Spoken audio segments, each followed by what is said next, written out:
Premier and Minister of Finance, Dr. the Honorable D. Orlando Smith, Deputy Premier and Minister for Natural Resources and Labor, Dr. the Honorable Kedrick Pickering, Minister for Health and Social Development, Honorable Ronnie Skelton, Minister for Communications and Works, Honorable Mark Vanterpool, Minister for Education and Culture, Honorable Myron Walwyn, senior public servants, members of staff of the Government Information Services, ladies and gentlemen of the media, good evening.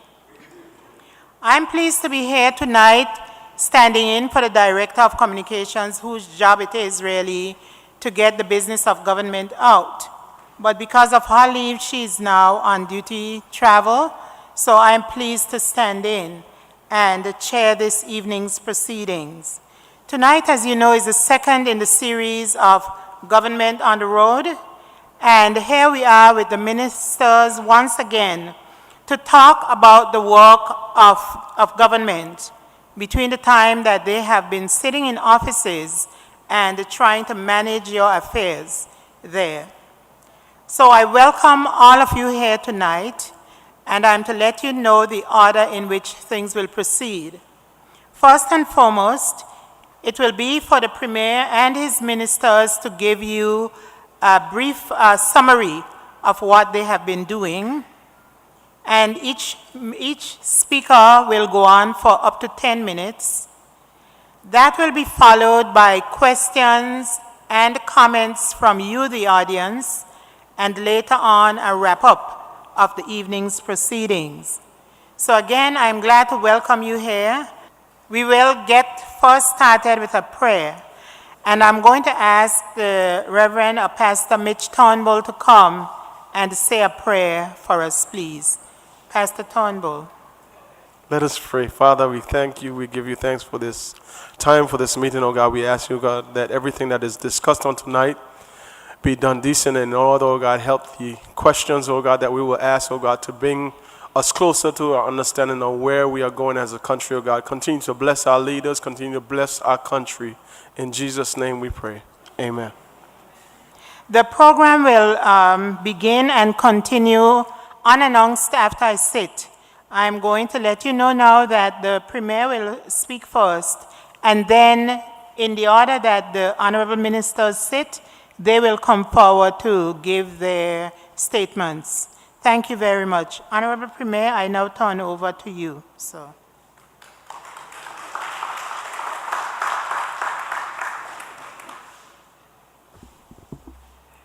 Thank you, Madam Permanent Secretary. I'd like to say a pleasant good evening to all those who are gathered here with us this evening to share with us your thoughts, to listen to ideas about the future of the BVI and particularly the district King Garden Bay this evening. I want to also acknowledge the presence of my ministers, the Honorable Deputy Premier Dr. Kedrick Pickering, the Minister for Health, the Honorable Ronnie Skelton, Minister for Works and Communications, who just barely got in on the plane from Puerto Rico, the Honorable Mark Vanterpool, and the Minister of Education, Honorable Myron Walwyn. So good evening again, ladies and gentlemen.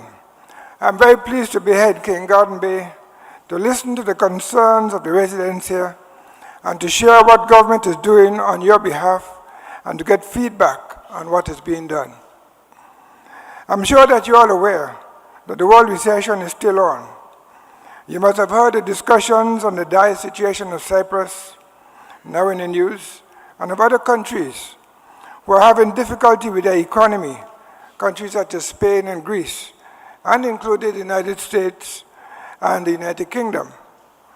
And you're well aware that our economy, our livelihood, our tourism, our financial services depends on what's happening in those countries. But there are some strong signs that the United States economy is coming back, exemplified by the strong tourism sector we've had this year. These last few days, I've been out on the water, and the number of boats I've not seen in several years. And this tells me that we are recovering and gives me great hope for the next few months. We're happy to be here this evening in this community that contributes so much to our tourism offerings with its spectacular beach, warm and accommodating people, and charming amenities. As our chair lady said, we're here to discuss a vision and plans with you, but your input is critical in putting that vision into action. I therefore encourage you to speak freely when your turn comes on. You should also be aware that roughly 60 cents out of every dollar the government spends on healthcare comes from the financial services sector. So that you are able to pay $40 or $50 a day for a hospital bed, as opposed to the actual cost, which is in the region of $400 to $500. Government is also able to assume that the 50 cents out of every dollar that government spends to provide free education to all our children also comes from financial services. And the same for water that we drink, the roads that we drive on, and for every other service that government provides, including the salary of all civil servants. And we all know that the financial services sector continues to have its challenges, so that it is possible that one day that 50 cents may no longer be there. And that is why your government has been working hard to maintain our financial services sector, while at the same time working hard to build the other sectors of the economy, and particularly the tourism sector, which I'll speak to in a short while. I thought we should start with financial services, as too often the question is asked, who benefits from financial services? The answer really is that we all do. Ladies and gentlemen, knowing that our economy has also been affected and that many of our people have been struggling, we have resisted the idea of raising taxes generally. We have worked hard to assist businesses. We're working to develop other sectors of the economy. And we're working to improve the education of our children and the health of our people. I'll speak on some of the initiatives in assisting businesses and in tourism, and my colleagues will address areas that fall within their purview. Let's speak about businesses.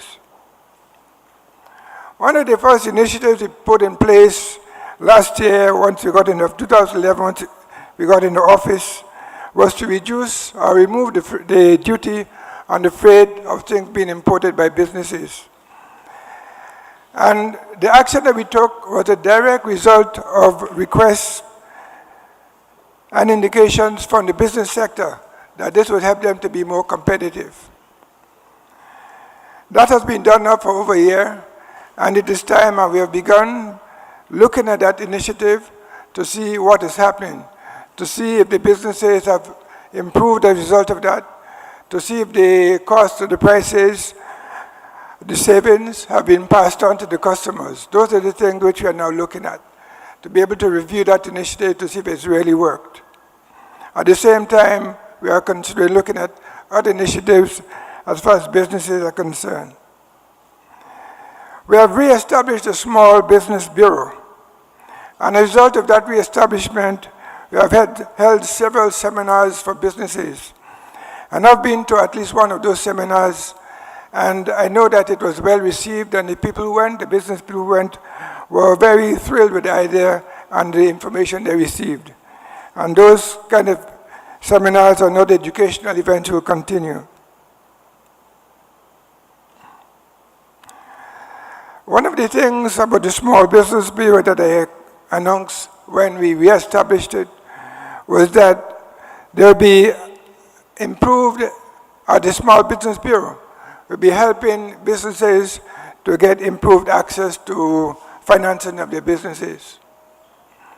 And this is a work that is in progress, and several businesses have applied for assistance, and I have been told by the director of the Small Businesses Bureau that within the next few weeks, 2 or 3 persons, maybe up to 4, would have been selected and will receive assistance through the Small Business Bureau. We've also, when we got in office, established a business advisory committee. And the idea of the business advisory committee was for them to be a kind of a think tank, to come up with new business ideas for the community so that we could increase or widen the depth of the economy of these Virgin Islands. That committee has given an interim report, and they're working in more depth at some of the areas that they spoke about, and they will be reporting a final report very shortly. We also have been engaging the business sector to work with government. And I'm glad that Sir Richard has taken my advice to extend what he was doing in Jamaica and St. Lucia to the BVI. He had established what he called the Branson's Initiative for Center for Entrepreneurship. And I had a discussion with him, and he agreed to start a program here. And just the other day, he announced that he and a colleague has decided to give one person so far in North Song and assistance in starting his business. And that is just one that they've started now and they intend to continue.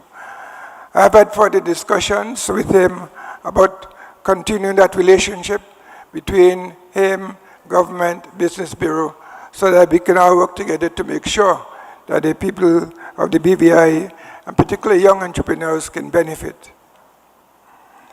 We're also grateful to his colleague, Mr. Larry Page, the principal of Google, for joining forces with him, that is with Sir Richard Branson, in the initiative I just discussed. Speaking about tourism, I'm very encouraged by the improvements in visitor arrivals I've noticed. One sector that we have been vigorously pursuing, along with others, and with the help of businesses, it is now bearing fruit. That is the mega yacht and the super yacht sector. The various regattas in late February have been a tremendous boost to our tourism industry. As a result of the regattas, and especially in Virgin Gorda over the past 3 to 4 weeks, every hotel room, every villa has been taken up in Virgin Gorda. And during the Melgus 32 regatta, for example, 140 persons came into the territory. There were 12 racing boats. And for the Swan regatta, we had about 400 persons who came into the territory and spent about a week. And then 500 persons came in during the Super Yacht Regatta and spent a similar time. During the time that those persons were here, as I mentioned a while ago, all the available residents, all the available villas or hotel rooms were taken up, and hundreds of thousands of dollars were spent. And when I say all the available rooms, I mean all the available villas and hotel rooms in and around North Song. They were full for about between 3 to 4 weeks.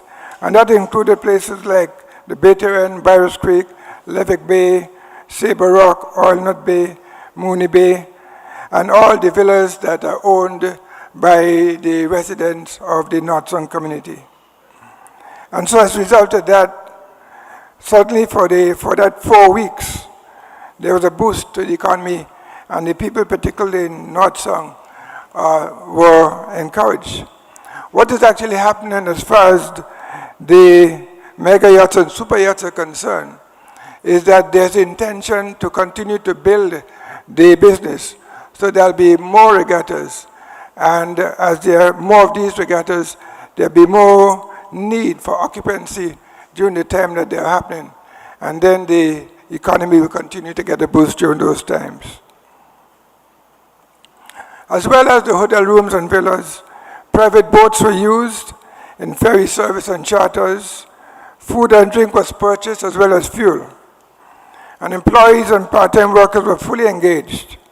And ladies and gentlemen, this translates into the payment of accommodation taxes and payroll taxes. Along with that, we also engage in from a tourism sector in many other areas. One of those areas refers to the Queen Elizabeth Park in Rotang, which we started work on several years ago. We have now again completed all the drawings, and within a short few weeks, we should be starting work on that park. And we see that park as an added addition, added attraction to the BVI, something that both the residents and all the visitors will enjoy.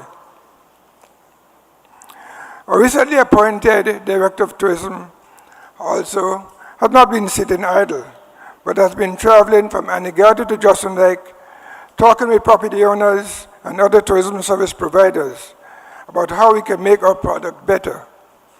I want to commend her for her energy and enthusiasm, and you, the people, for your frank responses that will feed into activities to improve tourism for all the people of the BVI. So I want to encourage all the business people and others in King Garden Bay, as well as the rest of the BVI, to listen, cooperate, work with the director as she comes by, so that she can have results of discussions, back input into what we will decide to do as far as marketing the BVI is concerned. That could indeed be done to our benefit. I look forward to all of your input later, as we use this occasion to exchange ideas and reach consensus on building a better BVI for ourselves and for our children. I know that there are many people here who will have many issues to bring to us. And after presentation by my fellow ministers, we look forward to hearing from you. Thank you.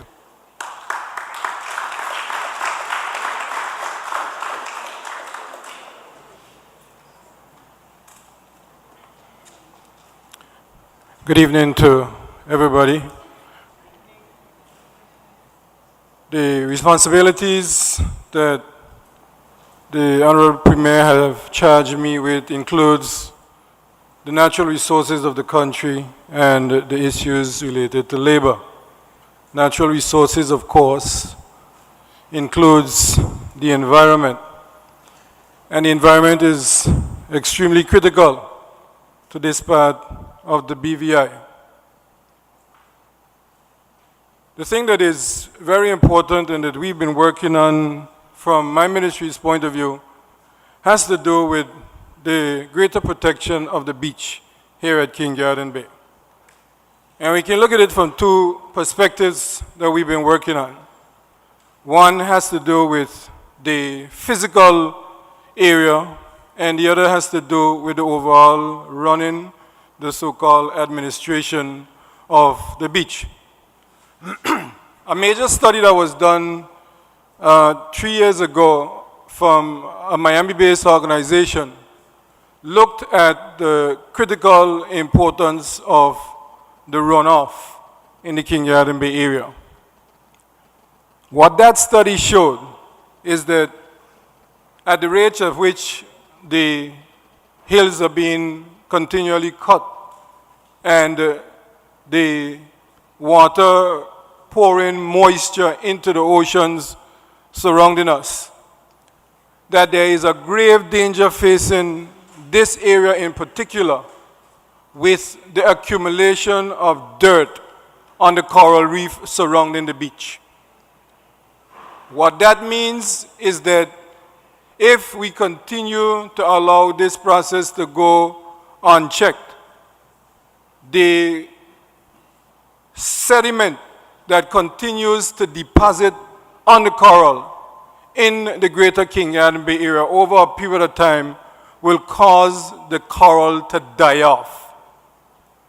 The implications for that are that if the coral reef dies, then it starts to fall apart. When that happens, the natural barrier for the ground swells is lost. And that therefore means that the ground seas that we've had in the last couple of weeks won't be breaking outside, they'll be breaking on the beach. That happens, the sand will continually be washed away, and pretty soon there'll be nothing left because the beach will be destroyed. And that study basically pointed out that if this situation goes unchecked, then the whole King Garden Bay, the economy of King Garden Bay could virtually be destroyed in a not too distant future.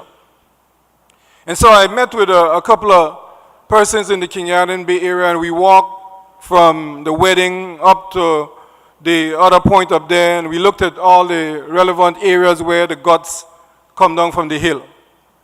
Two things are really critical. We've got to ensure that we create some sediment ponds to allow for the runoff to be able to settle instead of running directly into the bay. Because what has essentially happened is that we've destroyed most of the ponds in this area. And sometime last year, around the middle of the year, I made a statement in the House talking about the importance of the wetlands and the importance of ponds to the beaches in the entire BVI. And those of you who live in this area will recognize that the natural sediment ponds in this area have either been completely filled or destroyed. The ponds are the natural filter for the beaches.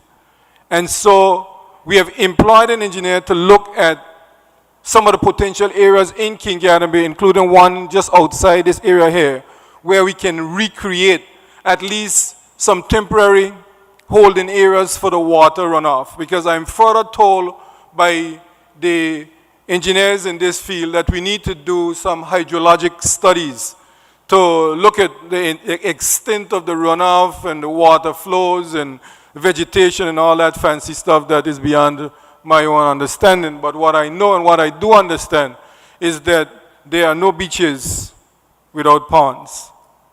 And all of you would agree that the lifeblood of the economy in this community is the beach. And so we're working steadfastly to try and have some sediment areas recreated to be able to mitigate against the potential dangers in the longer term. The second thing that we're working on very diligently in the ministry with respect to the beach is the beach policy. We have a draft policy. We reviewed it within the ministry, but I've told them that it was too much detail for what we are trying to achieve at this point in time. And so we're working to help modify it in a way that it will be able to be practical, because I'm sure most people would agree that the present situation that we have on the King Garden Bay is going to continue unabated and likely to get more and more to control to our own detriment. But the beach policy that we are creating in the ministry is not only for King Garden Bay. It is for the management of all beaches in the entire British Virgin Islands. And one of the problems I certainly had with it as minister is that it was looking to trying to correct all of the problems on King Garden Bay without being forward-thinking in its approach. And so we're working diligently to modify that beach policy, and hopefully in a not-too-distant future we would have something to present to the public for the public's consumption and feedback.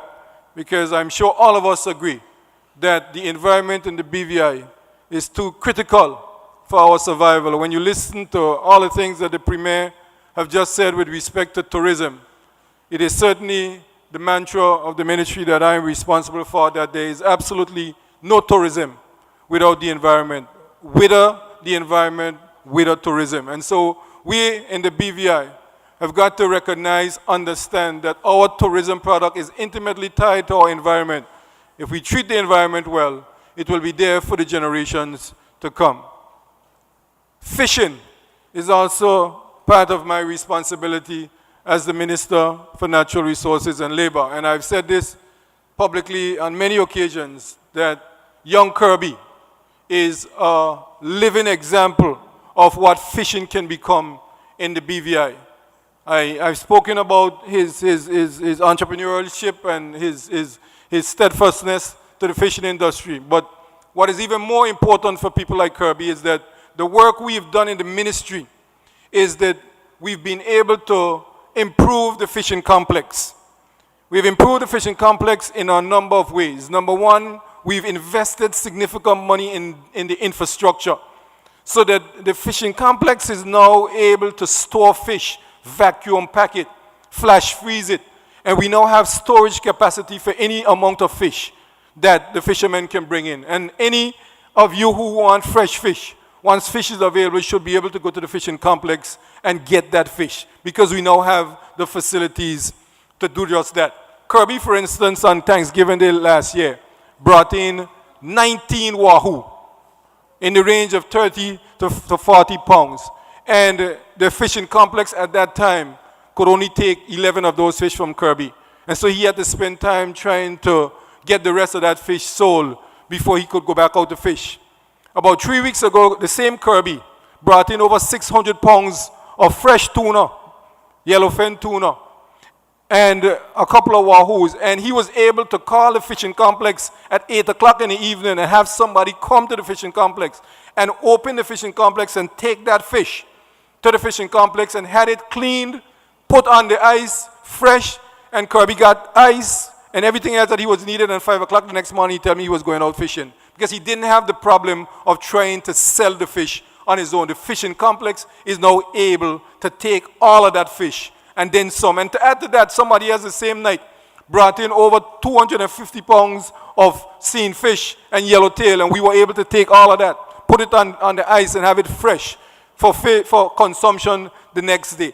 That is the work that we've done at the fishing complex, and shortly we are going to be having a soft opening for all the restaurants and hotels in the territory to put on display the facilities that we now have at the fishing complex to be able to keep the fish fresh in a way that it is ready for any restaurant, no matter how high end or low end you consider yourself, to be able to sell at your establishment in a way that your customers can be proud of. And so we want to encourage all the fishermen here in King Garden Bay to get your fishing gear and just go and fish, because you now have a market to be able to accept and therefore get your fish sold. And then the other thing of importance to you here under my responsibility is the issue of labor. When I took over the ministry after the general election in November 2007, I've said publicly before that if I had 10 phone calls, 8 of them had to do with labor. And I challenge any of you now sitting in this room, bring your complaints about labor to us. Because we've been able to turn that department around under the leadership of Mrs. Reimer. And we have now actually done some physical work in which we have upgraded the physical infrastructure of the labor department, that you can feel welcome when you come into the labor department. We've created an employment section that is working in conjunction with the Minister of Education and Culture. He has a registry for all the unemployed youth, and we have the facilities to help those youth to find jobs that are available. And that employment section is important because labor specifically has to do with people who have jobs and the problems related to those jobs. But now we've created a sub-department which allows people who are looking for jobs to be able to come in and say, I'm in need of a job, this is the area I'm in search of, do you have anything available? And if you've been watching the screen on the TV, you'd see that we also publish on the screen on cable TV to show jobs that are available, that have been brought to the attention of the Labor Department. And so we are working diligently to improve the services that are there to be, for you, the public, to be better served. And so we look forward to your contributions and your questions as we go through the night. I thank you very much.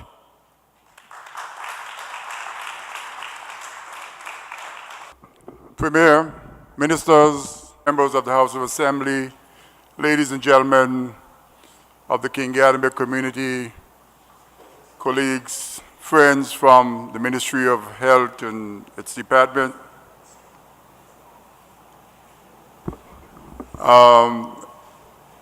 Good evening.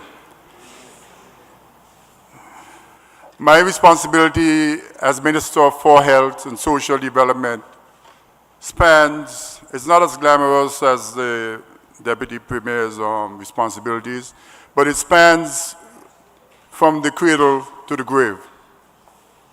I am responsible for all your health needs and all the social ills of the country. So what I will tell you tonight is the things that we have been doing to try to improve health and social development in this country. You are quite aware that we are building a new hospital. By the time it's finished, it's probably going to cost over $100 million. And for the media, Vino, I said over $100 million. And we're hoping that this facility will be finished. The contractor, based on the contract, is supposed to hand this over in August of this year. But we have small technical difficulties that might delay the project a month or two. But when you look at the project of this size, being delayed for a month or two is not as significant as it sounds. We have done a lot of improvements to existing People's Hospital. You have seen last Friday the Health Services Authority sign an agreement with the HEMA health system in Puerto Rico to give us assistance here for all the technical, clinical things that we may need in the interim. And I would like to express again my thanks to HEMA for assisting us. We have a dialysis unit, probably one of the best in the Caribbean, that is causing us at the Ministry of Health some concerns. When we started this project, when we were here the last time in 2007, we opened this facility with about 13 patients, 13 citizens, residents that needed to be dialyzed. Now we have 54 and climbing. This is cause for concern because we have recognized that non-communicable diseases in our country, in our islands, in our territory, is growing, and it's growing fast. So what we have done at the Ministry of Health is we have co-opted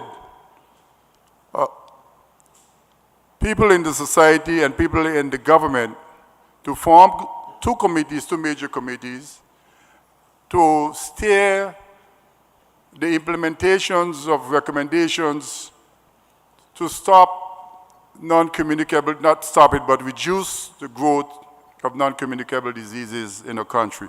And it's diabetes, hypertension, and cardiovascular illnesses.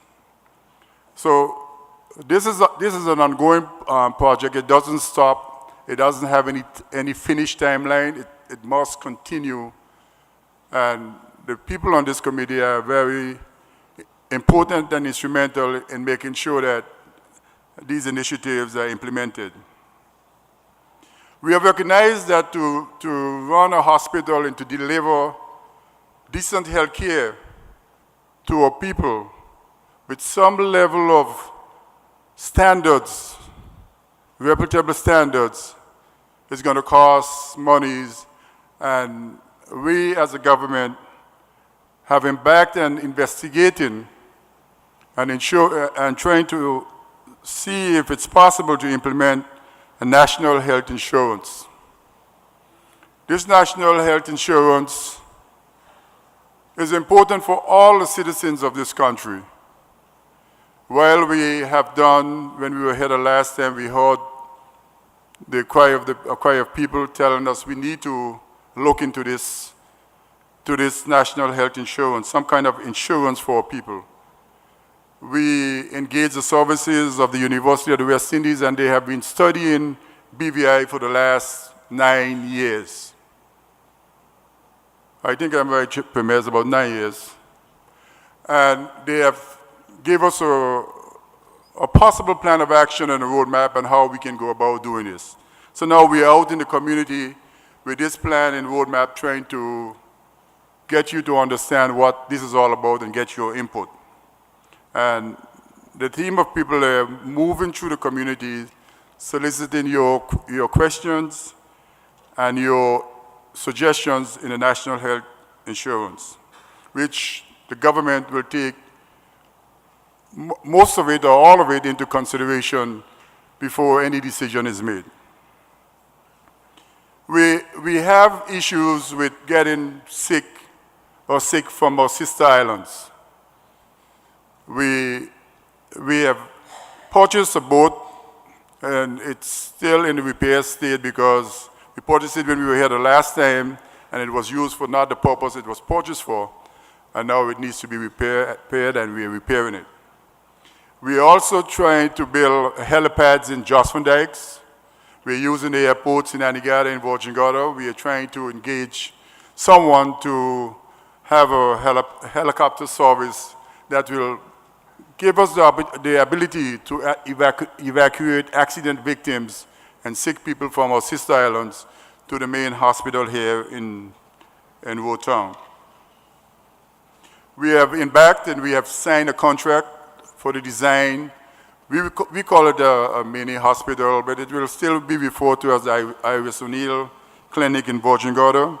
We have had the plans, the suggestions, so we're taking them to the sister island in Virgin Gorda for their suggestions and input once again. Social Security is also under the Ministry of Health, and there is an ongoing concern and around the globe, not just in BVI, that people are living longer, and that's supposed to be a good thing. But people are living longer, and they're putting more strain on the social systems of the country. So if you continue to live to 100 years or 99 years, our social security system will definitely, based on the contribution, will not be able to withstand probably the next 35 years or 25 years. But for social security system, we try to look as far out as possible, 40, 50 years. Most countries try to do this. So we are retiring people at 60 years, and they're living another 30, 40 years. So there is a discussion going on to increase the retirement age from 60 to 65. And it happened about a month ago or 2 weeks or 3 weeks ago in St. Martin. There was this long debate. And it's a debate that needs to be had in the whole community to increase the retirement age from 60 to 65 years. You know, we have started our autism program. They say of a population of us, 30,000 people, one out of every 1,000, right? 500, one of us is autistic. No wonder I act the way I act. But that means there's about 300 plus people who need our assistance. And this is one of the social programs that we have implemented, and we will continue to fund and to give those children, those autistic children, some hope, some way to live independent in the Virgin Islands. Social Development Department is also under the Ministry of Health, and you know that takes care of all the community centers, the home care basic programs, the food programs for people who are in dire need. They give out the equivalent of food stamps, and they do look after a lot of people in this country, but it's not enough. We need to do more, but we need money to do more. The Premier says that every 60 cents of every dollar is spent in healthcare, and it also is spent on all aspects of this community. So if there's any adverse effect in the financial services, it will affect a lot of services that we want to give to our people. Garbage collection, the country is dirty. It's our responsibility to clean it, to get the garbage and dispose of it. We have a program where we're going to stop burning at Garda Peak in Virgin Gorda and Jocelyn Dykes and move the consumable garbage to Tortola in compactors and burn it here in Tortola. We are also looking at recycling programs, plastic bottle cans to separation of garbage. That is happening. And we are just waiting on a couple more pieces of garbage bins before we implement a pilot program. the non-profit organization, which those of you who are involved in non-profit organization recognize that you must be registered by April 1 or April 2nd. April 1 is All Fools. April 2nd. It is ongoing. And if you need help, you run a non-profit. If you're taking monies from the public, if you're begging for monies, you have to register. Otherwise, you'll be in contravention of the laws.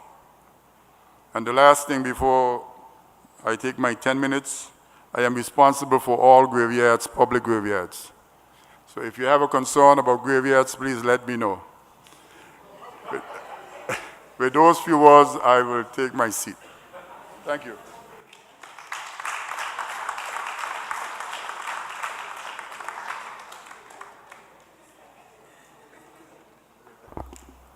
Ministers, other members of the House of Assembly, wonderful folks down here in King Garden Bay and the rest of the 2nd District and elsewhere in the territory, press, everyone, nice to be here. The Ministry of Communications and Works is happy to update you, the residents of the 2nd District and throughout the territory, on some projects that we are doing to improve the public infrastructure and services here and in the territory. I will sort of highlight one or two of them in the area of water, for example. I'm fully aware of the many concerns regarding the inconsistency of the water supply here in this area.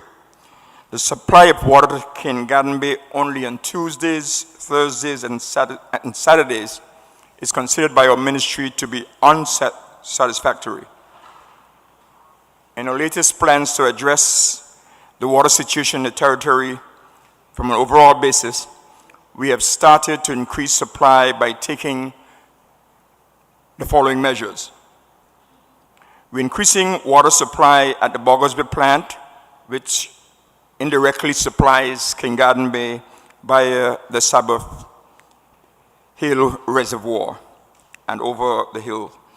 We have requested the Electricity Corporation, secondly, to restart the supply of water from their Pockwood Pond desalination plant. Thirdly, we are in discussions with Aqua Designs and Ocean Conversion to increase production at their plants in Seacows Bay, Capoons Bay, Virgin Gorda, and Bar Bay in East End. Fourthly, we have just recommissioned the Zion Hill Reservoir this past weekend to increase storage in the western area. And fifthly, we have repaired the Seacows Bay Reservoir and we have commissioned a new storage tank at Sabbath Hill that was built under the Bywater Agreement. All these measures which we are taking will help to increase the supply of water to all the areas in the territory, including here in King Garden Bay, so that we will reduce the need to provide water on a sporadic basis to these areas. And hopefully we will, in the not too distant future, increase the supply of water to these areas and throughout the territory. In the meantime, we continue to ask you for your little patience as we attempt to address water supply to the territory urgently. On the subject of sewage, the Ministry of Communications and Works is also aware of your long-standing sewage issues here in King Garden Bay. And a number of measures are being taken to remedy this. One of them is that the Water and Sewage Department is undertaking preventative measures to avoid any future spillage from the pump station based on or as a result of prolonged power outages. Secondly, the pump station in the schoolyard hereby will be elevated within the second quarter of this year so that in the event of heavy rainfall or flooding, there would be no settlement within the sump of the power station there. Thirdly, a contract extension of sewage service to residents in the Carlwood Distillery area has been signed and work will commence on this project later this week. And fourthly, the Water and Sewage Department is considering placing a holding tank in the treatment plant area in a little while. On the subject of the important matter that we encounter when we come down the hill at the end here, the seawall, where the road is eroded quite often when the ground sea come up and so on. We have already completed the design. Public Works was ready to go on it this past season, but we held off since we felt that the ground sea might have caused some problems, and therefore we're getting ready to start that wall program in May of this year. There were also 4 washed out areas in the King Garden Bay, Ballast Bay area as a result of Tropical Storm Otto in 2010. We have already built 1 retaining wall from this, and as you may know, the Caribbean Development Bank loan project's about to get underway after some delays as a result of us having to appoint an engineer under the rules of the Caribbean Development Bank loans offer, and we have recently appointed that engineer. One of those walls that we're going to tackle very urgently is the one by Mr. Melvin Hodge, which was undermined, and we have already begun to look at engaging 2 contracts for the building of this wall. Hopefully, those contracts will be signed in the coming week. Regarding the Ballast Bay Bridge, government recently signed a contract for construction management services. The company called Krause Manning has already prepared the construction and design documents. The next step that we are going to follow is to draft the tender documents and commission this job within this year to help to improve the Ballast Bay area. We are looking at a number of projects in the Bruce Bay area that has been brought to our attention by the Representative Honorable J. Alvin Christopher, and a lot of them have been brought to attention by a very active committee called the Bruce Bay Action Committee, who have met with us publicly once and privately in my office twice over the last year. We are addressing these issues one by one. In Just Van Dyke, there are 3 areas of drainage works highlighted to be completed. Work has already started on 2 of the major areas by placing culverts along the main road from Great Harbor to Little Harbor. This project is also part of the CDB program. The 3rd project that we are working on is a retaining wall at First Gut just past Foxy's. We are already finalizing the contracts for this and expect work to start within the month. The road to Foxy's Taboo, we have paved quite a bit of this recently. I've been over there to visit it, but we are not satisfied that it's wide enough as it's only 1 lane paved, as was a project designed before we got to office. So we are adding a 2nd lane to this project. From a territorial standpoint, as you know, we are proceeding with our cruise ship pier development plans, and the process is at its final negotiation stage with the company selected, Tortolo Pier Park Group, and hopefully these negotiations will be completed in the near future so that we can get on with this project. Cruise passenger business is important to the territory's tourism, as it's a part of a tourism mix. And if you calculate an average of $50 that is spent per cruise passenger on an average, you will note that with a 500,000 passenger arrival per year on an average that is expected, that you will be talking about an addition to our economy of $25 million per year. Or if you lose the cruise business, we will be talking about losing $25 million from our economy on an annual basis. So it's important for us. It's important for us here in King Garden Bay. It's important for us all over the territory. It is important for us to make sure we have the right mix so that the rest of our tourism business is not adversely affected. So we will be working hard to ensure that we can coordinate this with the various ministries. On the matter of roads, we are looking at one road in this area that we consider to be very important that has been closed for a number of years.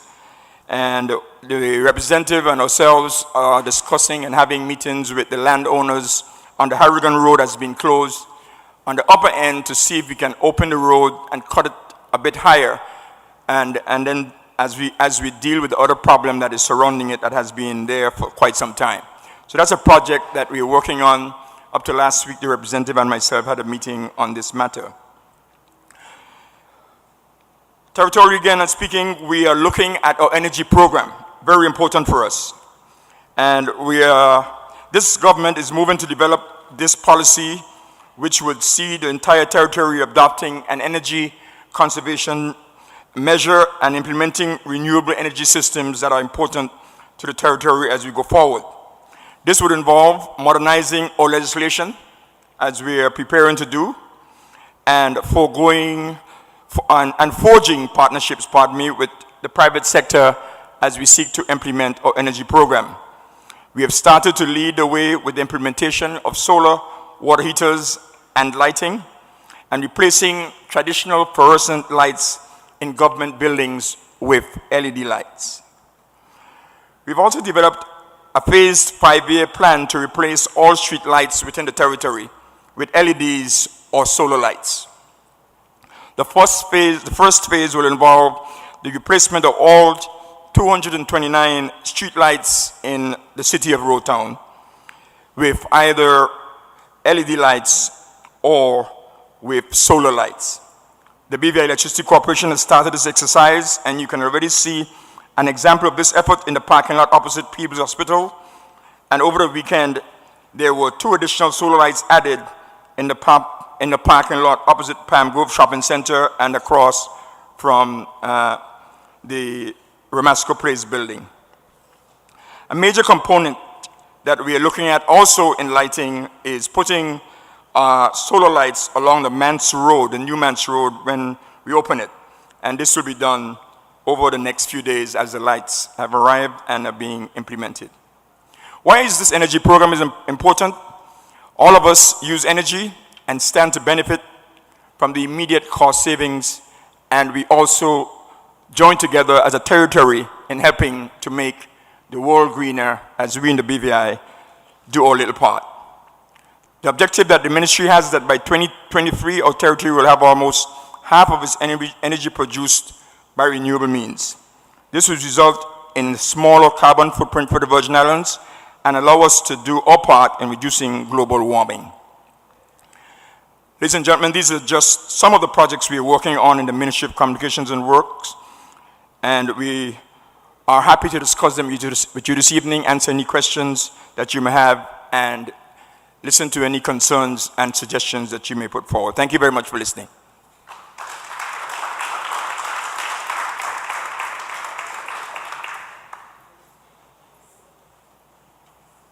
Ministers of the Cabinet, other members of the House of Assembly, ladies and gentlemen, good evening. Let me first say thank you to the members of this community for giving me this opportunity to serve in public life. I will continue to make life better for all residents of the 2nd District, your families, and the entire Virgin Islands. I must say to you that each day I report to work, I do so with humility and a will to ensure that as Virgin Islanders and belongers, we remain empowered and have opportunities for our success at home in our country. Thanks for your continued confidence in me and in our government. And thanks for taking the time to come out this evening and giving us a chance to report to you. I was given the opportunity to manage the portfolio of the Ministry of Education and Culture, which includes youth affairs and sports. So tonight, I'm happy to report to you as Minister of Education and Culture and also as your representative on matters that I've been charged with. Presently, our education system is in a challenging position. It is not a position that we cannot overcome, but we have to, at this juncture, step up and dare ourselves to improve and give our young people every chance at success. As fast as I would like things to move along, I've come to realize that in education, results are not immediate. However, I am confident that the changes we have begun to make will have significant impact on the quality of students and instruction received in our public schools. A lot has been done in the past to bring our system to the level that it is at present. However, the reality is, while we have some very good students, we continue to receive complaints about the competency and readiness of our young people to assume jobs in the labor force. What we are doing in education is providing a product to be used in the labor force. And if that product is not a successful product, it will have a profound effect on our economy.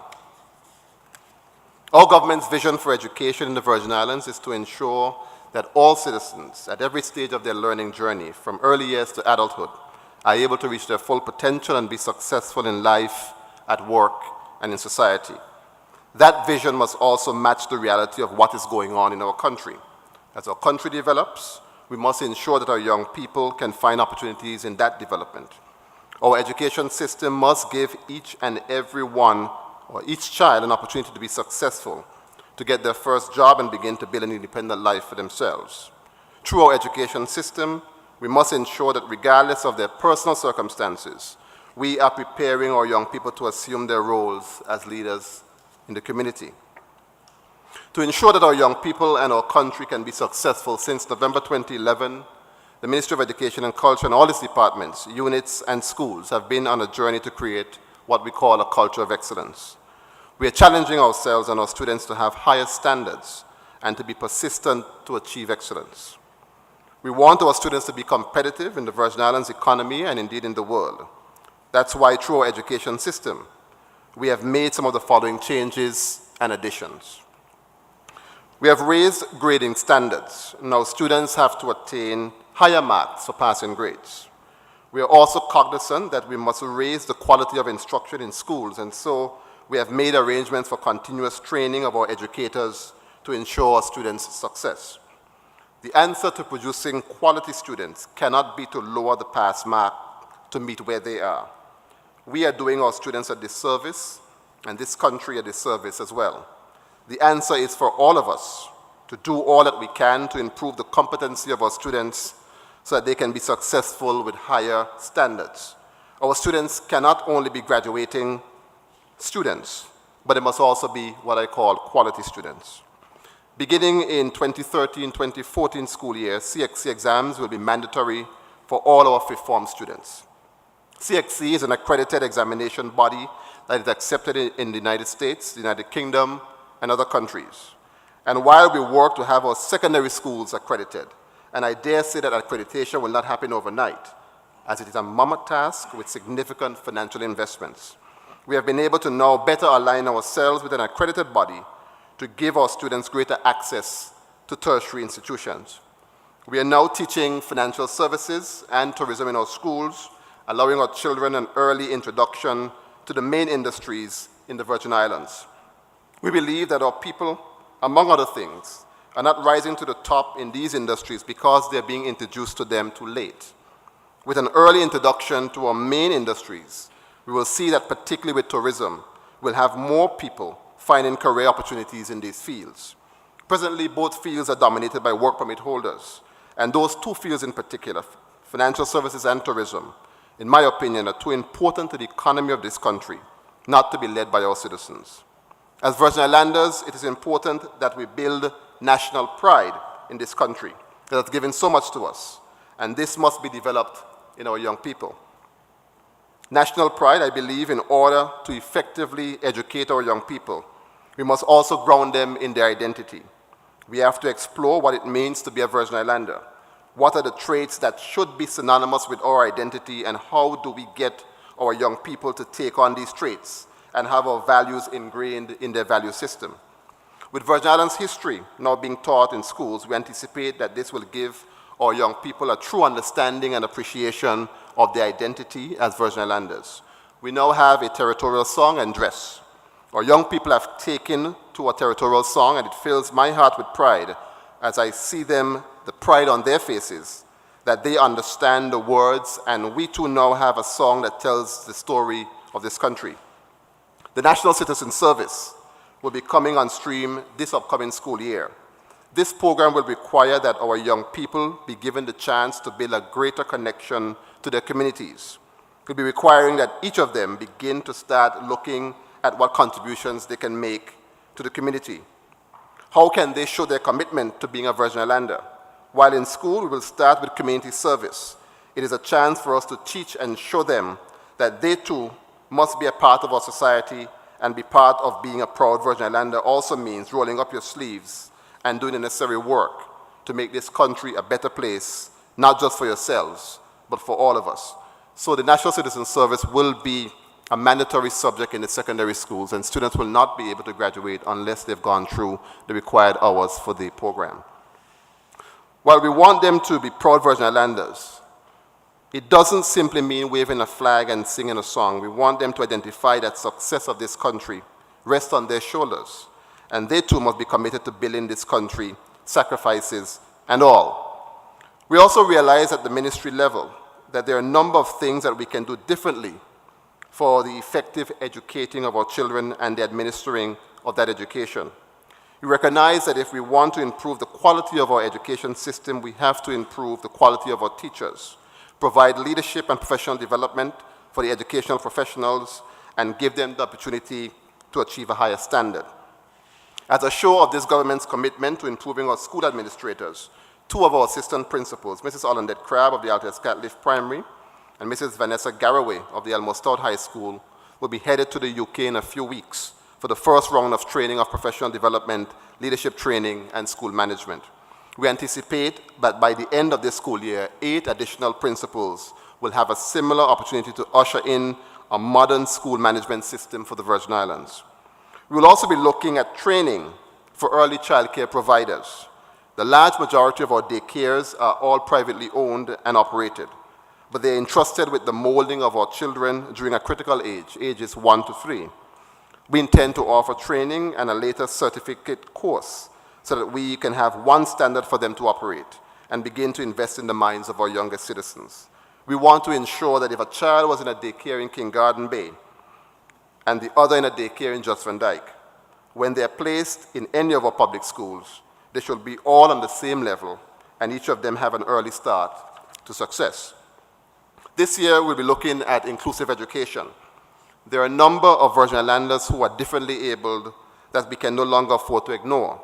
In a modern society like ours, we cannot educate some and not educate others. Our Education Act provides for a system to educate all of our children, and we must give each and every one of them the chance to go as far as possible with their God-given abilities. It's important that through inclusive education, that those who are differently able will be allowed to learn alongside their peers in the general school system. This does not in any way negate the Ethelyn Ritchie Learning Center, as those with severe problems will need to be still housed at this institution. We have to find the courage in our education system to do things differently. The way we have been conducting our affairs isn't giving each child the opportunity to realize that vision I spoke of earlier. That is why we must now find ways to educate our young people. New opportunities and new ways of reaching our young people must be at the forefront of our thinking. This includes such things as technical education. We'll be moving ahead as promised with the establishment of a true technical secondary school for young people in the Virgin Islands. The contract has been awarded and signed, and soon we shall see we'll be well on the way to be providing City and Guilds certified plumbers and electricians and so on in the community. This is an area, again, that is a lucrative opportunity and that our young people do not capitalize on. Keeping with our national priorities, we seek to provide skilled workers for our labor force. Creating a comfortable environment for our students is critical to creating an atmosphere of learning. Just in December, we did a $700,000 upgrade to our schools. Out of this, we were able to do some works in schools in this community. Ivan Dawson Primary School, for years, have had a problem with runoff water that comes from the hills settling in the school's campus. The school is situated at the foot of many surrounding hills in King Garden Bay community. And as the community becomes further developed, this will continue to be a challenge. To help minimize the flooding, last summer, plans were made to install drainage pipes, soakaways, and runoff pipes in the flood zone areas of the school compound to help with the reduction of the water saturation. The drainage pipes and soakaways were installed, however, the runoff pipes were not installed, since the pipe would have to cross the main road and also traverse onto private property before being able to reach an outfall. The drainage system that was installed last year is working well, but directing the water from around the school campus towards the front of the compound where the 2 soakaways were installed to filter the water before taking it off-site. Ongoing discussions are being continued so that we can get past the installation of the runoff pipes, which would provide a much more long-term solution. We are aware of the problem with the roof at the school, and we have been working to see how best we can address this issue. Remedial work was also done at the Innis Adams Primary School during this period. The restrooms were upgraded, as well as repairs to the roof were done. I must also speak of the Isabella Morris Primary School, even though it's not in this district, but as we move from one area to the next and we get problems, we try to arrest them as quickly as we can in the ministry. There was a recent situation with mold being found in particular classrooms and the use of the opportunity to report on the action, and we took action based on what we were told. The ministry called in a contractor to evaluate the school's premises, and the entire school was treated for mold, and the school's principal is satisfied with the cleaning that was done. The Department of Education will be working closely with the same contractor to do a special assessment to find a permanent solution to the problem. The Youth Unemployment Register. It has been a year since we have launched that program, and I'm very pleased with the progress, the amount of work that we've been able to do, and more importantly, the job opportunities that we have been able to realize for young people. The program's coordinator, Mr. Albert Whitley, has done an excellent job, and daily young people visit his office on Main Street to better their chances of finding a job. We have a number now for the registry. That number is 494-0045. We're encouraging unemployed young people to contact Mr. Whitley to begin preparing themselves for job opportunities. During the week of April 15th, we'll also be launching the website, which is the next stage of the program. Young people will have the chance to go online and search for jobs. We are also working along with employers so that they can list their openings on our site. It is a program that I'm excited about, and I look forward to it continuously serving our young people. The Emerging Fellow program was established last year, and it was established in a way to provide opportunities for exceptional young people in sports, arts, and academics. We have been able to secure $50,000 in the ministry's budget to administer the program. We have structured the program to give young people from all islands and districts opportunities to compete for the Emerging Fellows Grant, and we'll be announcing the persons who will be heading up the committee in very short order. I want to reaffirm my commitment to the people of the 2nd District as your Minister of Education and Culture, but also as your at-large representative. You too voted for me, and I promise to continue to represent you. Everything that I do in my ministry, I believe, covers all districts, and I will continue to work on your behalf. Earlier this year, the district rep, Honorable Alvin Christopher, invited me to a community meeting, and I had a chance to learn about the different issues across ministries faced by the community.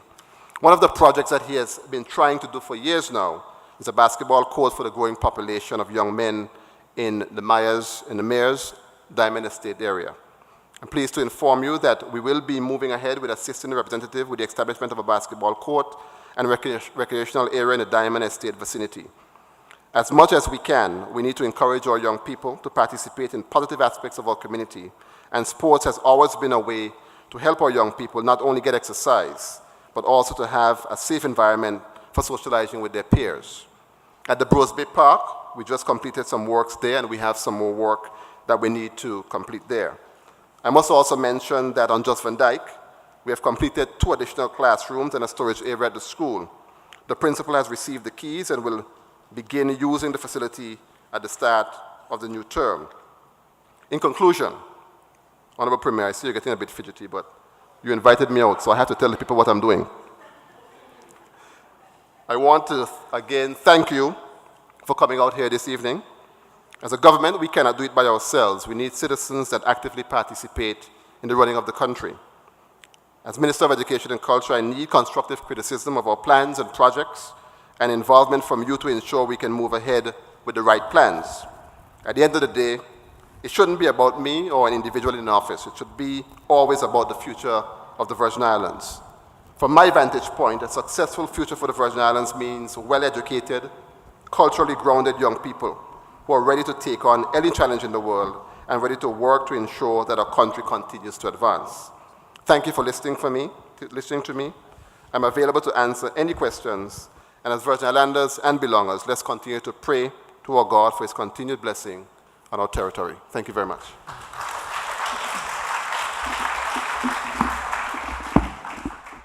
We really do want to hear from you, the people of Cane Garden Bay. We are here ready to take your comments, take your concerns, and find ways to address them having come out of this meeting. So I now open the floor to you for your questions and comments. And Pleasant good evening, and thank you for allowing me to pose this question or concern. I heard the Honorable Mark Vanterpool spoke about Ballast Bay, and you mentioned about the bridge. What is my concern is the road leading from Ballast Bay into Cane Garden Bay, right on that curve where we have a wash since 2010. What happens if you are coming from west to Cane Garden Bay? You should be on the left. But if you stay on the left, you have a chance of ending up in my brother's house. So you stay on the right. And if you stay on the right, the person who is coming from Cane Garden Bay don't expect that you would be on the right. And we are seeing the road from on top, but we are seeing it, the relatives are seeing it from below. There is nothing there holding that road. Right now, for the last month, the road has cracked. There's nothing there to hold it. So I'm saying, I know you have plans for Ballast Bay, but that should be a priority, because it's only God's mercy that we haven't had an accident on that corner.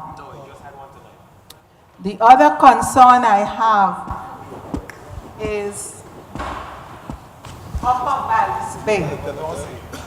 Upper Ballast Bay, the road Upper Ballast Bay, those of us who live and reside in Upper Ballast Bay.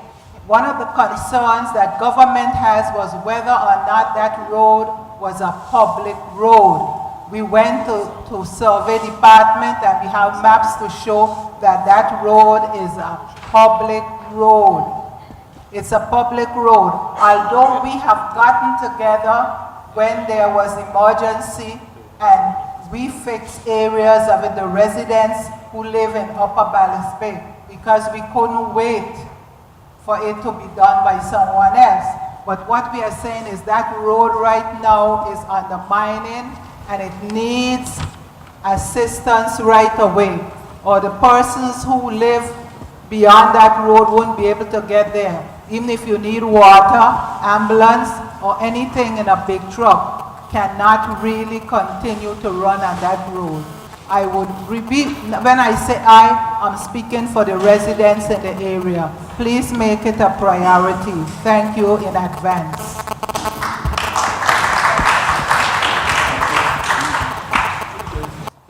Thank you very much for that. I believe that the mitigation that you talked about, while the Ballast Bay Bridge that I spoke about isn't necessarily one of the CDB projects, I believe that some of what you spoke about is in that project, and they're beginning to do some work on that, and we'll be doing that very shortly based on what is coming through with CDB. I believe that project was one of the first ones that they were dealing with through the CDB program. So I will look at it a little closely and see whether exactly what you spoke about is part of it, and if it's not, certainly based on the representation you made, we would have to approach it and deal with it very quickly, as you quite rightly pointed out. The upper road that you spoke about at Ballast Bay, I am not fully aware of that. We'll have to come and look at it and see what we can do with it as quickly as possible. So we will take a look. Whether it's private or public, we're responsible to make sure that the public is safe, so we'll be looking at it very closely. Basketball court, when it rains and you go on it, you can feel the water coming out. I have 3 basketball teams for the district. For the district league, I have 3 basketball teams for the regular league, and I have one basketball team for the big team that plays in May. And when they play on the court, they have problem with their feet. They started to build a little shade over the bleachers, and it was stopped. Nobody was told why, when it will be done. I brought a representative, and he said that he was calling you the same day on the phone, but he didn't get no response. And I want to know what you are doing about the basketball court, because I have 45 children, boys and girls, that plays basketball. We are now playing in town for the district league, which we won by 15 points. So they are doing good with the bad court that they have. So I expect my children to have a good court to play on. And I will not stop bothering you until I get that court done. I will be on your white and rice.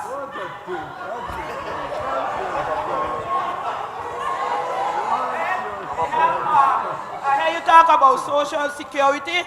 What is being done for employers that take people money and do not pay? I know a lady who has a baby, and the baby is walking out and up to yet she cannot get a dime because the employer did not pay any money. If I did not pay social security, they take me to court. So what is done with the employers that do not pay social security for the workers? One more. Mr. Myron, you said about you build some soakaway in the schoolyard. They are not soakaway, there's assistants, because they don't have nowhere where the water is leading from those things that they build in the yard. When you came to the to Christmas program, you walk in a big pool of mud and water and was dirty, right? You said that you were going to get it done. School opened in January, and when I went there, the children had to go on the side because people were throwing sand for the children to walk. What was being done in those 3 weeks while school was closed? Why the children have to wait for people to do and sit on the side until the schoolyard and men are there walking? And why do the schoolyard have to wait the same day when school ready to open for the person that's supposed to clean it to be there waking up with a set of people? Something has to be done about King Ember School. And as long as I'm alive, I'll be on you like white and rice.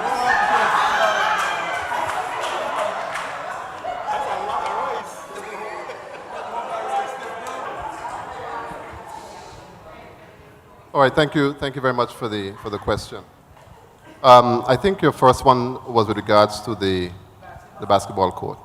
I must admit to you that we haven't done a good job in taking care of the facilities around the territory. And that's one of the things that we're struggling with. So I must say this to you though. What you're saying to me is what I also hear from a number of persons throughout the different communities. We are putting a plan together to see how we can best address them. And we're going to be doing it certainly in the order of priority. So we'll get to you at some point. But you do have my commitment that we will try our best to see what we can do to address that problem. With regards to the school, you know that this problem is a problem that you've had for as far back as I can remember. We were able to do some work by doing the first phase, so I think it has improved somewhat. It has improved. We've monitored it, and up to last week we had our guys taking a look at it, the project persons in the ministry looking at it.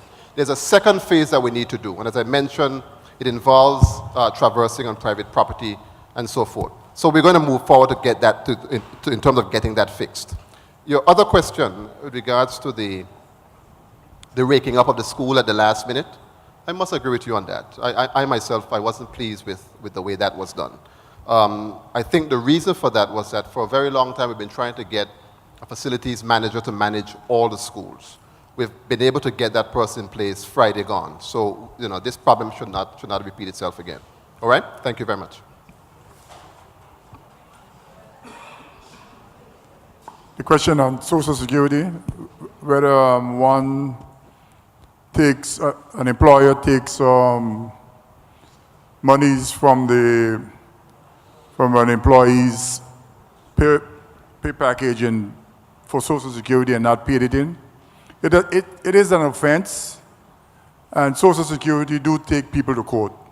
So if you can bring this lady to Social Security attention, I'm sure they will solve the problem, and they will be able to tell you exactly what needs to happen.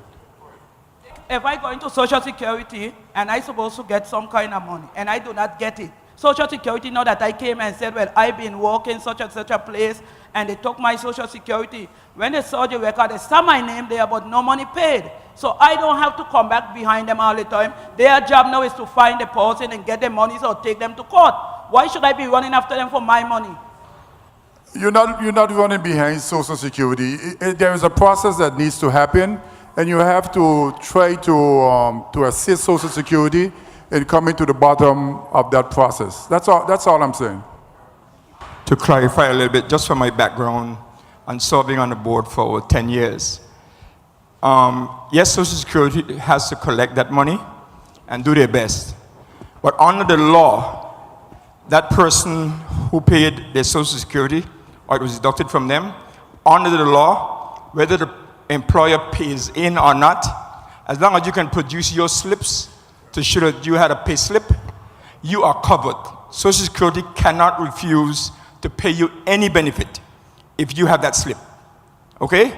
So under the law, whether the employer pays in or not, once you're registered and you can produce your proof that you worked, you're covered for all of your benefits. Social Security cannot deny them. They will try to encourage you to get information so that they can go after the employer. But by law, you are protected. Suppose you cannot find your slip. I'm not sure if it's a matter of finding your slip, but you just have to prove, you must have some kind of proof that you're working. You must have some kind of proof that you're working. Some sort of receipt, something to prove that you're working. And that's important. Good evening. I wanted to speak about the proposed national health care that is being discussed right now. And I wanted to pose the question to Honorable Skelton. You said that a feasibility study has been done by UWI for the past 9 years. I wonder if any other institution has done any study to test their results of UWI feasibility study. And then secondly, it was reported in the Beacon newspaper that contributions would commence in August 2013, but the scheme would not become operational. That is, claims allowed until November 2013 to allow the fund to build seed capital and a claims pool. What is the intended pool amount, and who is responsible for tracking it, and what system is in place for tracking? And I have another question, which is more or less subjective. My employer pays for my health insurance now, and I have the option and did choose to provide coverage for my college-age children who has not yet attained the age of 25. So, as far as I am concerned, this national health insurance is no benefit to me because my children are in the US, they were born there, and how I would be able to provide coverage for them while they're in college without being burdened with a 7.5% extra tax. That's twice, plus the 3.75% tax that is proposed to come out of your salary. I mean, I know you can agree and you would agree with me that that's a heavy price to pay for, you know, an individual. Those are my questions for now. Let me see if I can shed some light. The first question was whether or not the study that was done by the University of the West Indies for all of this period, whether it was tested by an individual or another institution. No, no, it was not. Their results, it was not. This study was tested against other social security systems, like in Denmark, the one in St. Vincent, and a couple more other that was tested against. So basically, you're not doing something from basically scratch. You're learning from other people, and some of the best systems are in Europe, Denmark has one. The Scandinavian country, Taiwan, they have very good systems out there. But it's a national health insurance system. And the whole basis of it is to protect the health of all the people, not just one individual, not just me or you. I understand your concern, and that's why we send the team out, so that they can get the very individual input, say some things that might have been missed, so that they can accommodate it in the system. The National Health Insurance System is supposed to cover all legal residents in the country. And there are provisions for all other exceptions, like children at school and so forth and so on. So those things are taken care of in the National Health Insurance. And it covers a defined level of benefit, a defined level of tests. So, and when you look at the list, I don't know if you have seen it, the list is very extensive. For myself, who has gone through major surgery, I don't think there is anything left out, so to speak, that the National Health Insurance will cover if it comes into being. But one thing I must say to you, a national health insurance is not about basically individual, while individuals are in the program. It's about what is best to improve and look after the health of all of us who are here in this country. Now, the government spends about $40 million a year in looking after health insurance. We have sent people overseas. The four spots that we have in England, they used up every year to assist people with kidney transplant and other major surgery. All of these things are looked at in the national health system. But we cannot continue, okay? I'm not saying the government has the perfect system going forward. This is why it's out there. Now, the funding for the national health insurance, like the Premier and we had a discussion, what is the best way to fund it? What's the best way to fund the implementation period? And those are things that they're looking at. They recommend a three-month grace period. We understand that that will be had in me to be had in individuals. So the government is looking at another way of how we can fund that period to make it easier. The whole idea of the national health insurance is not to bring undue burden on its people. We're a small percentage of the BVI population.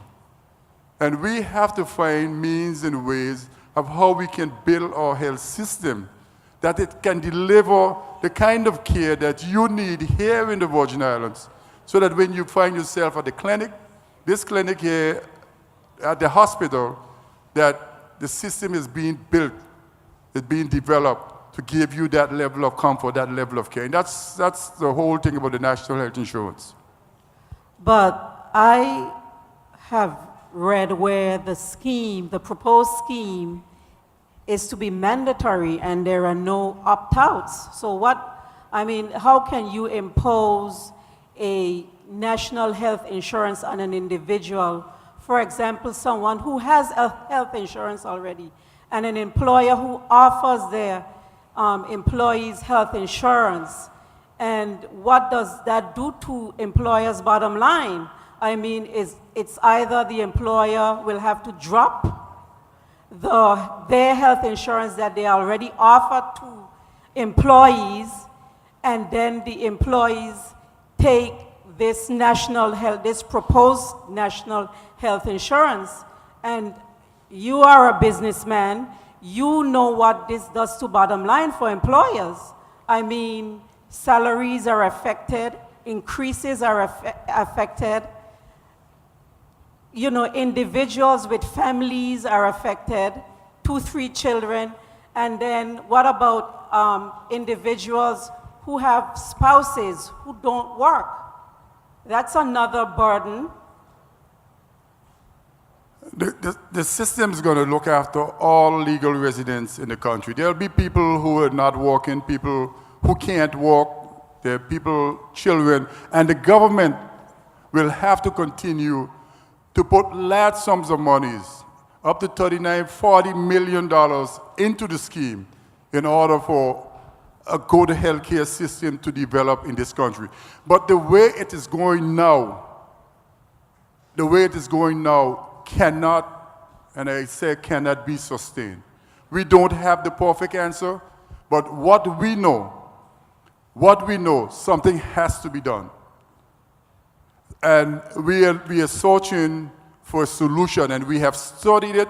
Yes, you're talking about your benefit, your packet. You have like myself, I have a benefit packet. I am an employer. But one of the things I believe employers should do is to give their employees basic medical insurance in today's world. That's what I believe. And that's what the national insurance is trying to achieve, so that when you get ill and you have a problem, you can go to a health facility and be looked after. But we cannot continue the road where just a portion of us can afford decent health care and the rest of us can't. We're not building a decent system. So we're looking for answers on how we can achieve what needs to be done.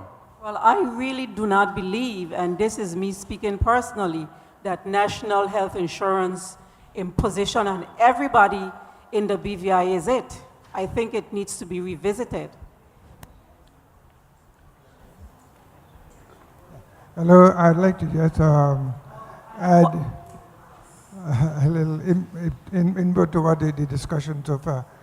One of the most important things in anything that government tries to do that is beneficial for the people is to have discussions with the people of the country and to get their feedback so that a determination can be made of what direction to go in.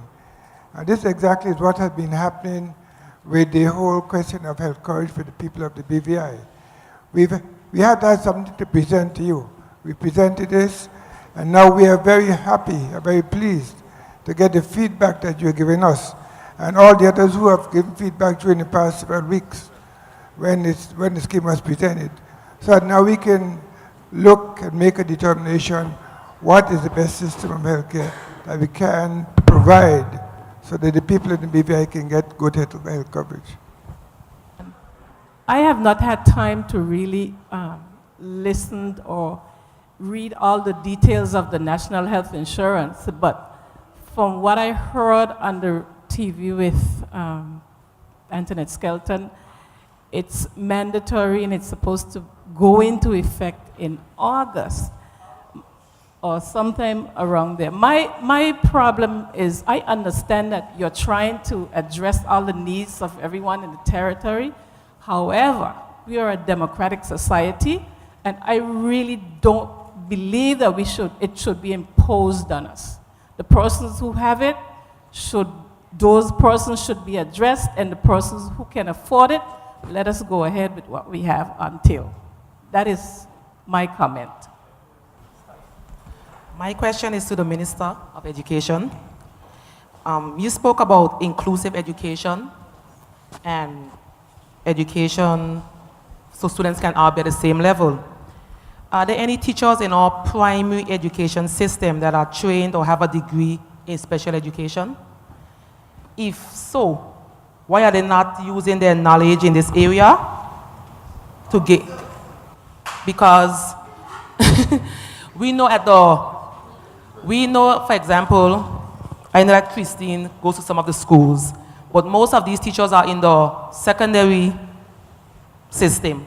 But the problem starts at the primary. I had to pull my 7-year-old daughter out of all education system to send her to St. Thomas to school because she has an educational problem and we don't cater for her needs here in the BVI. All right. Thank you very much for your question. The short answer, yes, to the first part of your question is yes. We do have a number of special education teachers within the school system. Certainly we do need to have more teachers. So that will be a priority area for us, certainly when the scholarship committee starts their deliberations. When we speak of inclusive education, we're speaking it from a policy perspective, in the sense that we're going to try our utmost to ensure that students who are what we call differently abled are allowed to learn in the mainstream schools. It's going to call for total reorientation, not just of special education teachers, but also teachers on the whole. And that's one of the things that we met with Hertfordshire County Council to provide us with some sort of training. So our plan over the period of time would be to expose all the teachers in the education system to the special needs that exist for some of our special students. And we're going to also be looking at boosting up what we used to call student services. The teachers that were in the first bachelor cohort, the ones that study special education, they are being used as regular teachers in the classroom. They are being told, because I work with one of them, that they didn't have enough, enough training to be a special education teacher. And they don't have the money to be paid as a special education teacher. Because I work with one of the teachers. One is also at Ebenezer Thomas Primary School. So these children are at I have children in my classroom that have disabilities, but I'm not trained to deal with them. I do my best, right? And these children struggle. I know because I have a daughter who, as I said, had to be pulled from the system, advised by the department or what else? They actually called me in to tell me I need to pull her because they don't have anybody here to deal with her. And she's too advanced for Eslyn Henley. Well, I'll just simply say again, that's a high priority area for the government. We have campaigned, and I think that we've been doing quite a bit since we took office to addressing the problem. So we're on the same page. Good evening. I have a concern concerning the health insurance. Has the government considered that after this insurance comes on scheme, that the insurance companies are going to be losing their business as far as this is concerned? And now they're going to top up the home insurance, automobile insurance. My concern is the government ready for this? Has the government given it any concern what's going to happen to all home insurance so high already? Because, tell you the truth, the insurance companies are planning. I believe they're planning that when you pull this from under them, they're going to pork up themselves in another area. And this is a really big concern. You asked me a very difficult question on whether or not insurance companies will increase their rates for other type of insurance. But let me answer it this way. The government insures with Bupa Health Insurance. Bupa, and before Bupa, it was Atlantic Southern. Health insurance for these insurance company is not a big money maker, because Bupa has given us over the last 12 months or 14 months that they have 100% loss, 100% pay claims for health insurance. When Southern Atlantic was doing it, it was the same complaint. So a lot of these insurance, I insure with a family business with Colonial, and I show they have the same kind of concerns. So health insurance is not a big money maker for insurance companies, not here in the BVI. It's not shown that. So therefore, if you, let's say you're right, that they will increase their rates because they want to make it look like they lost some money and this end. That is something that as a government and the Minister of Finance will have to articulate to insurance companies that this cannot happen, or they should try to be more reasonable and responsible in the community in which they're making money. That's what I would say. Good evening, everyone. I have a question relating to something that was national. Back in 2007, I remember the national pension being one of the top topics in government. And back in October 4th of 2010, the labor code was passed. So I guess this question is specifically to the Deputy Premier, where the code made it mandatory for employers in the BVI to put in place a pension annuity providing for any source of retirement scheme for its permanent employees. And there have been a number of issues, to say it the least, with regards to the law of the labor code where it relates to pensions. I'm just trying to find out what has been done or what is going to be done as it relates to the law, as it relates to the pension laws of the British Virgin Islands, because there are still a number of employers that are not doing anything as it relates to the law. Thank you very much. Let me just say that you're talking about two separate issues. National Pension Plan, which is an issue that the Premier has been championing for years, is separate and apart, although not necessarily mutually exclusive from the issue with respect to what is written in the code. And I think probably what is important to appreciate is the background to that part of the legislation. Because in reviewing the labor code, what was one of the biggest issues that was prominent during that time was that there were any number of individuals in the British Virgin Islands who were retiring from corporations. Most specifically at that time it was Cable and Wireless, Little Dixby, Peter Island, the bigger employers. And what they were discovering is that at the time when they came to retire, there was absolutely no benefit. So you were just sent home with nothing, except maybe a social security check to care for you for the rest of your life, so to speak. So what the code sought to achieve was to ensure that every employee in the country should be the beneficiary of some sort of a retirement plan. It was a very difficult subject at the time, and so that is why the legislation is coined in the way in which it is coined. It doesn't specifically say that as an employer you have to provide a pension plan. It says a pension plan, an annuity, or some other form of investment, because the practical aspects of it are very difficult, as you so well articulated.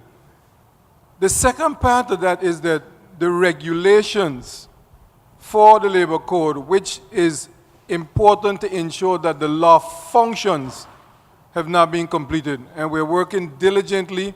We have a consultant working on it to draft the regulations, because it is the regulation that literally gives the law the meat by which it functions. And that will help to flush out some of the functional aspects of which you speak. I hope that helps. Good evening, and I know everybody have talked about the national health insurance, but being as an employer who provides medical health insurance for the employees, we also give them, we have air ambulance, we have life insurance. Presently in the office staff, we pay 100% for all the office staff. The guys out in the field, we pay 50%. Right now we said it's mandatory for the national health insurance. What's going to happen if we impose this on especially small businesses?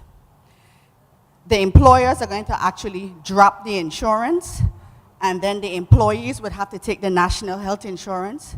Within the last 2 years, we've had 2 cases where we had to flew out 2 persons, and because of the insurance, we were able to do that.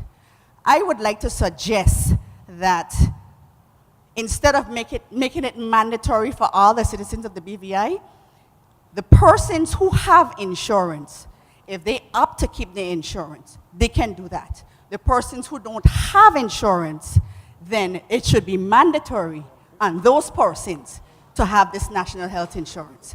That's the way how I see it, because it's going to cause a problem for small businesses, because the employers will not want to pay the insurance policy and national health insurance. It won't work. Let me see if I can shed some light. The national health insurance, you're concentrating on what you have to pay. But the benefits of the national health insurance, based on your explanation just now, where you had to fly someone out of the country, the national health insurance will cover it. It is being built to cover those eventualities. Now, you don't have to pay both if you pay the national health insurance. Because again, the defined benefits, as I mentioned earlier, they're very extensive. It covers everything. What it does not cover cosmetic selective surgeries. It does not cover, it covers every other thing. So you don't have to pay both. My suggestion, and you say a small business, you are not referring to yourself, right?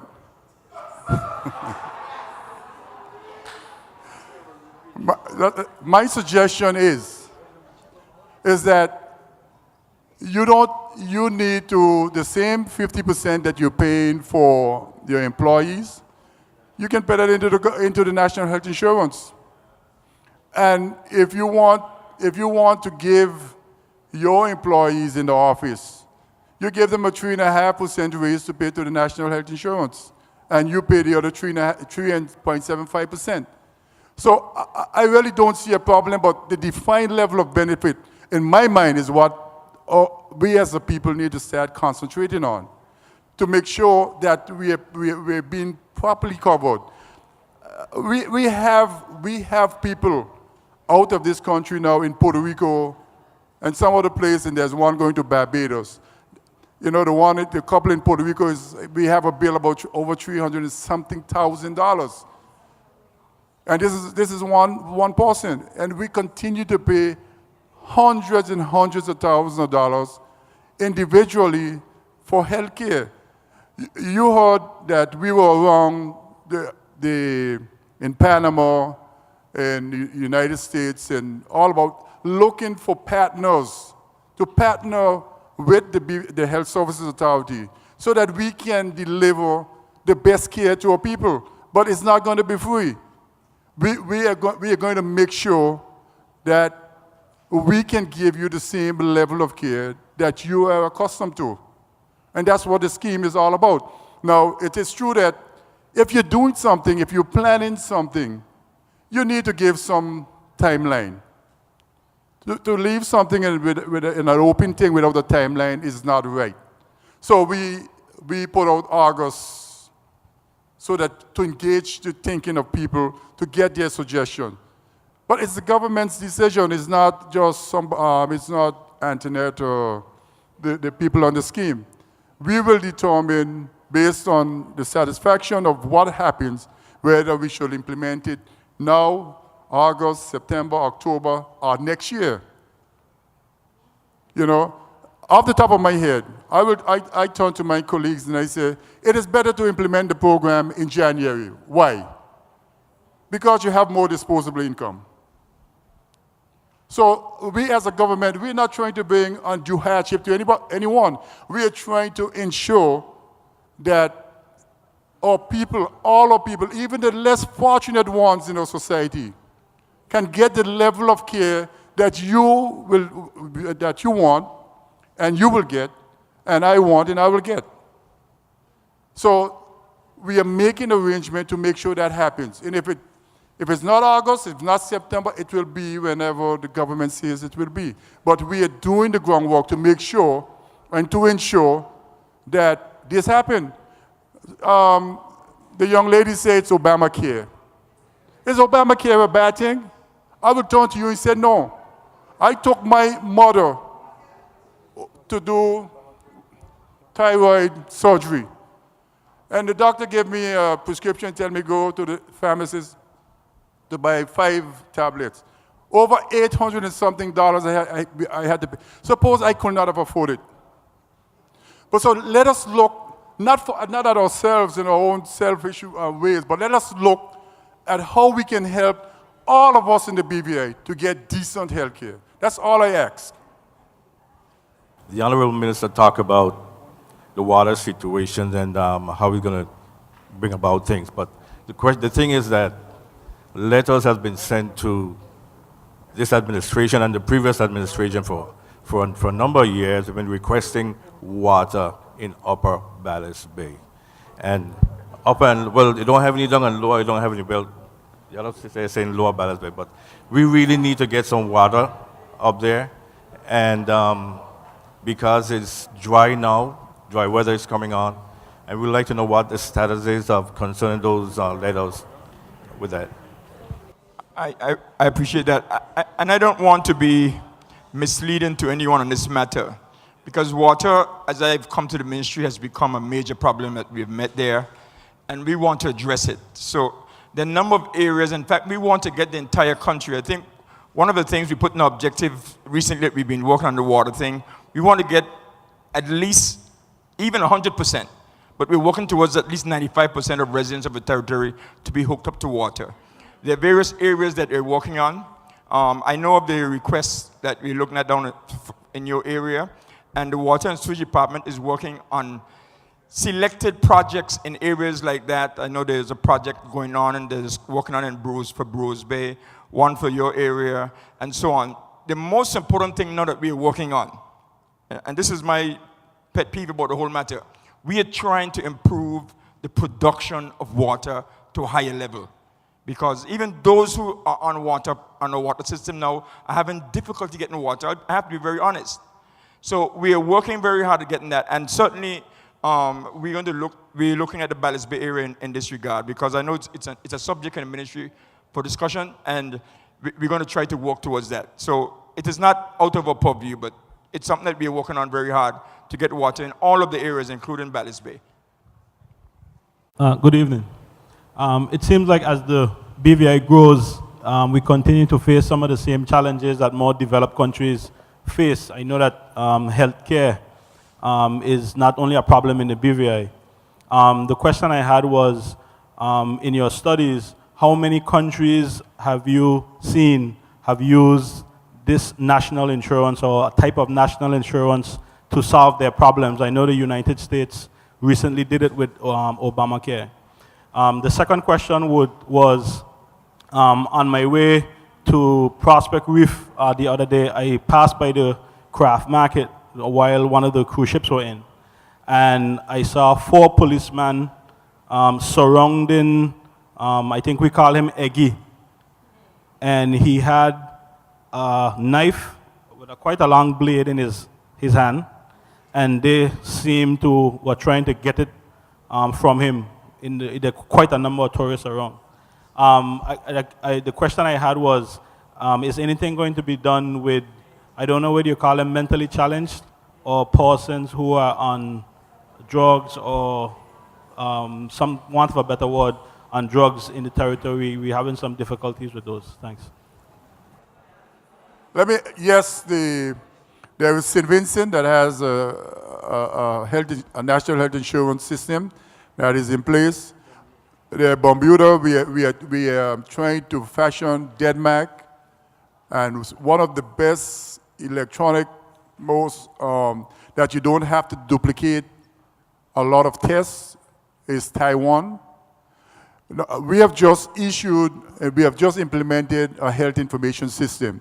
And those of you who have gone to the hospital and received this card will have all your information. It will be available, the system will be available to private healthcare providers.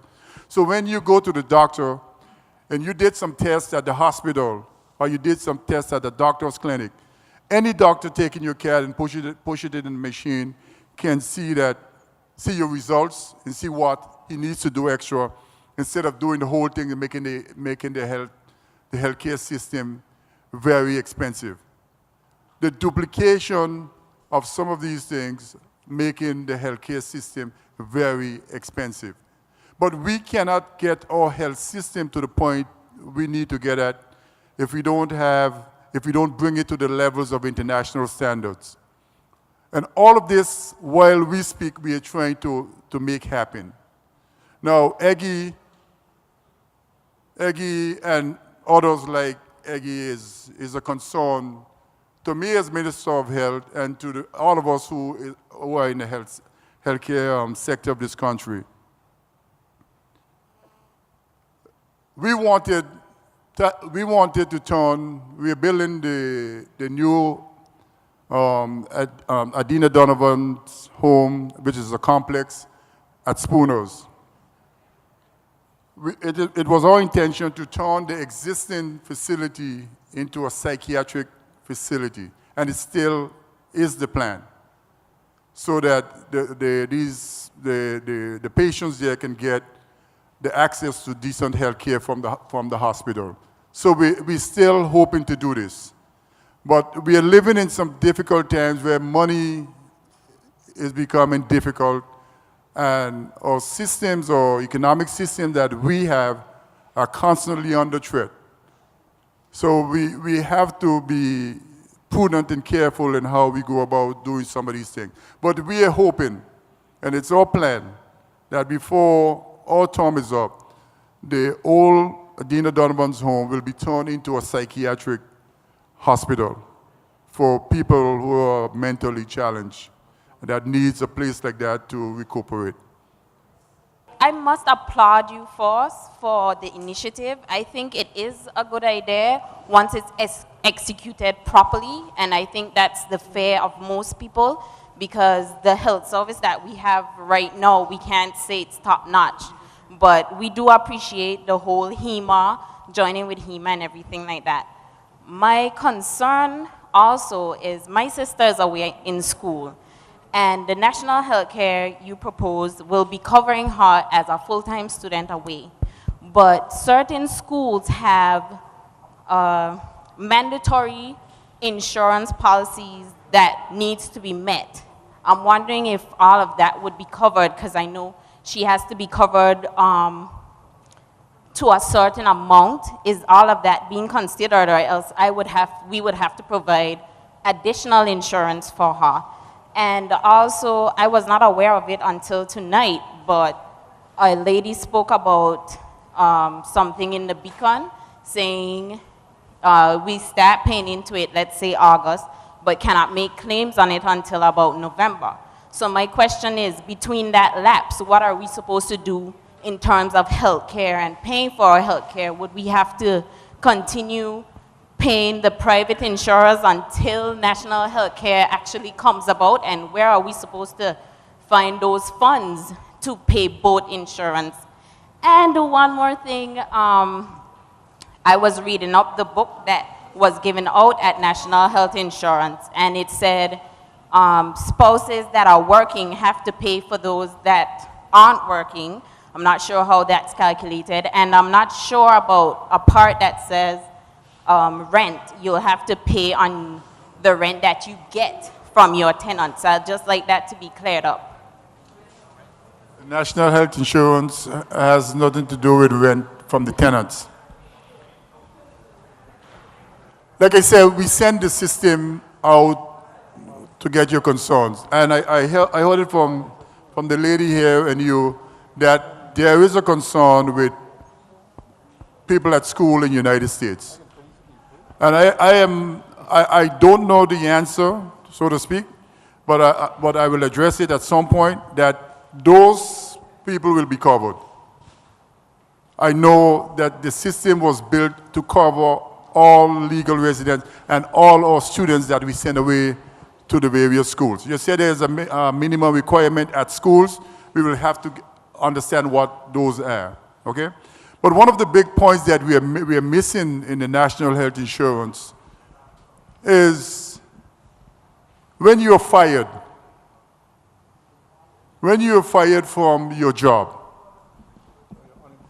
or you're unemployed for any extended period of time, the national health insurance is built to cover you. Okay. So if you don't have a job, or you're in between jobs, or you don't want to work, which we will have to do something about, the national health insurance is to cover you. It's supposed to take care of all of our healthcare needs in this BVI. It's supposed to do that. And we are going to make sure that it does that. That's the only assurance I can give you. Now, I mentioned earlier that, yes, this is the recommendation. But we as a government and the Minister of Finance, we recognize that this will bring a bit of hardship on our people with the 3 months grace period. So we are looking for ways on how we can fund that so that it doesn't bring undue hardship on the people we're trying to protect. Good evening. Good night. Can I ask my question? If you can make it very brief, I'd be glad. I don't know if I can, Yes. but I have a couple of questions. My first question is, I'm in the Bay. I just returned about a year or so ago. And it seems like it's not as clean as it was when I left. And so I want to know exactly, what are we doing? The beach is crowded with chairs.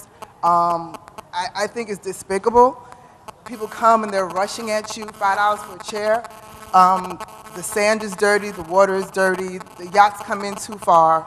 And so exactly, what are we really doing? Do we have a police for the beach, or are we just going to continue to do what it's doing? That's my first question.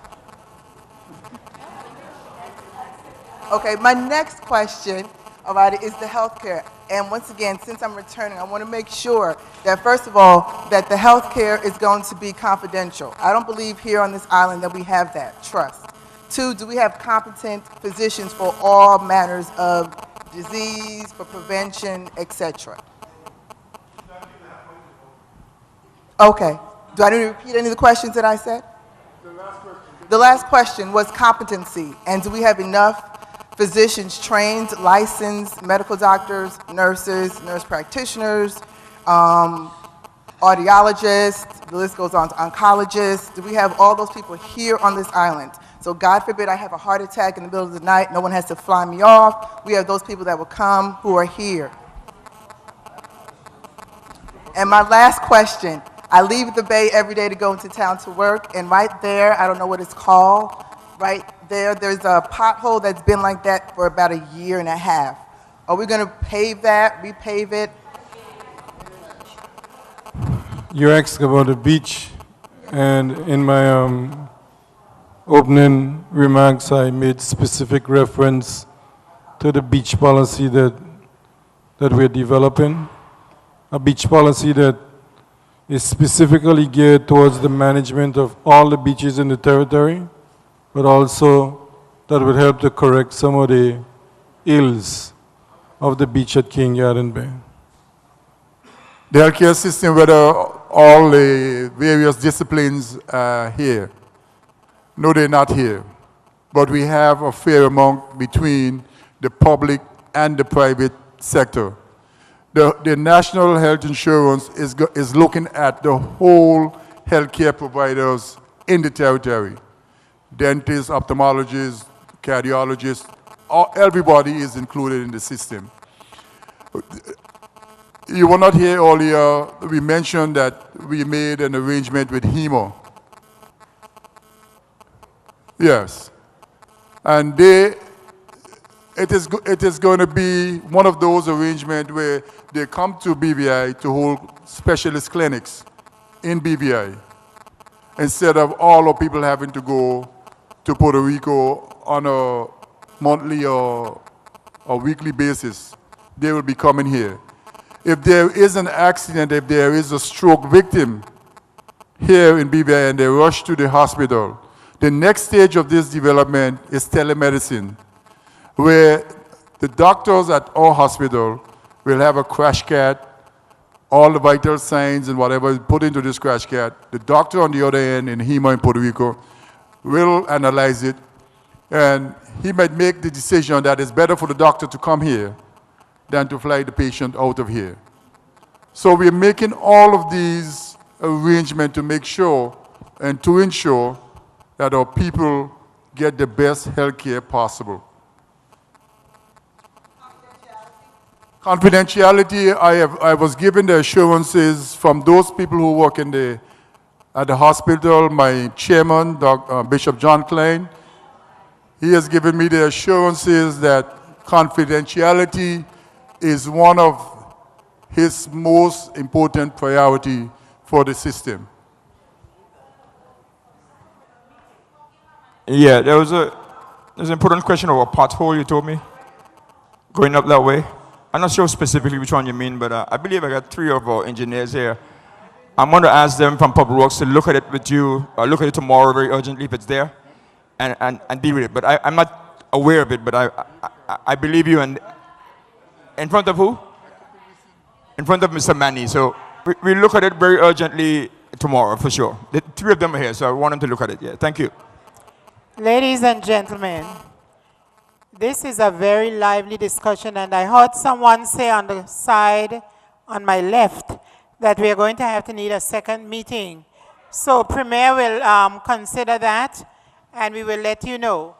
Unfortunately, ZBVI is carrying us live, and they had given us until about 9:45. We have gone over that, and so we want to try to wrap up at this time.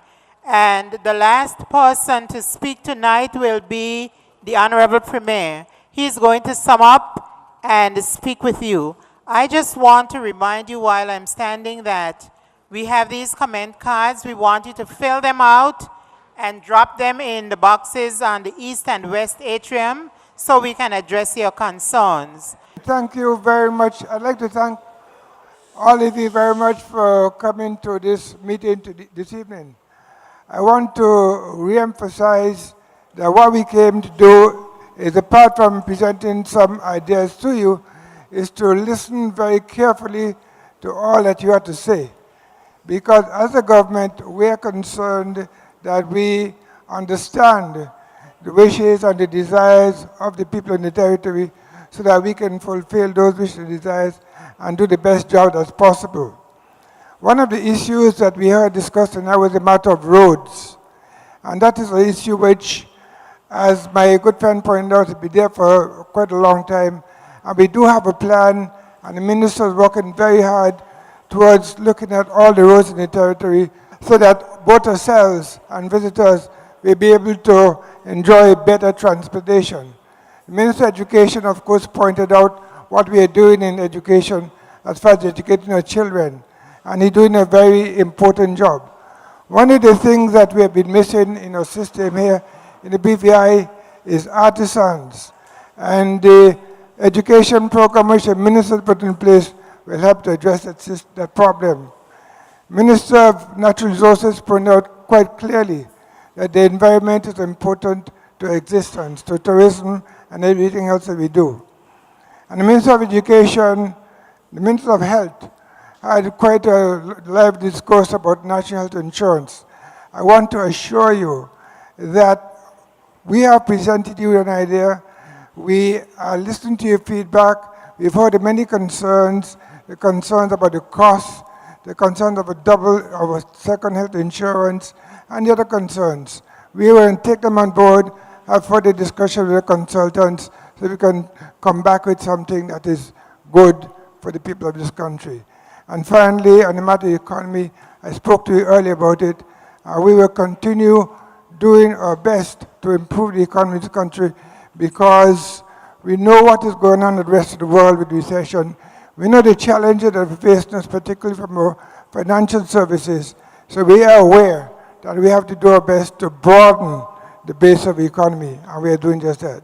I want to thank you for your comments, and we look forward to meeting you again very soon. Thank you.